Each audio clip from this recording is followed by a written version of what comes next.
on your mental health. April showers bring May flowers, but they also could bring some dark and stormy nights that frighten a lot of kids. In fact, there's thunder in the forecast tonight.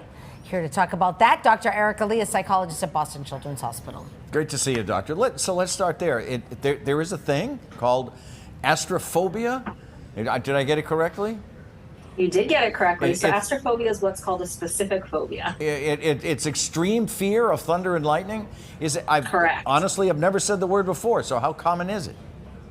So it affects a specific phobia, not just astrophobia, but there's many different types of specific phobia. They affect about 1 in 10 children.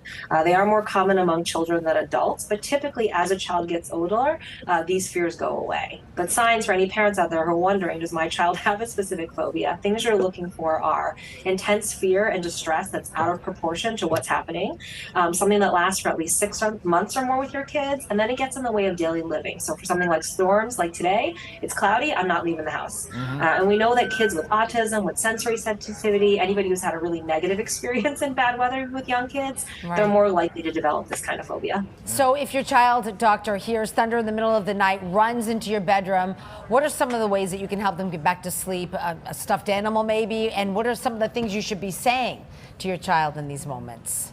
Yeah, it's a great question. So yeah, something like a stuffy, it can be really comforting, help your child feel really brave and soothed. Parents staying as calm as possible when your child's upset, giving them a hug or a back rub that never hurts. But bigger picture, what you want to try to understand from your kid is what is it about the thunder or lightning that scares your child. It may seem loud and scary, but actually you want to explain to them that they're not actually in any danger. And then you also want to help them learn about storms and bad weather from books, from drawings, from videos, to make them more familiar so that in the moment they're not so scared. We had a dog. I don't know why I'm thinking this. We had a dog that would jump into bed with us. The dog? She did. She always did. She was afraid of it. The kids are pretty brave about it. You mentioned this before, but can you expand on it, please? Does this fear typically go away, doctor, as the kids get older? Yes, and one thing that's important, especially for our parents of little ones to know, is that having a fear of loud sounds like thunder, storms, it's very developmentally appropriate, especially for our preschoolers. So most kids do grow out of this as they get older, but it's important to know that there are children, there are teenagers, and there are even adults who have astrophobia. For those people with the diagnosis, there are really good treatments that help. So things like cognitive behavioral therapy, maybe some medication, but actually most importantly, something called exposure therapy. So that's gradually and safely exposing yourself to the thing that you fear or that you avoid.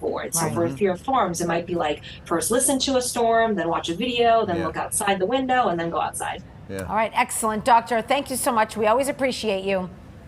Thank you so much. Thanks, doctor.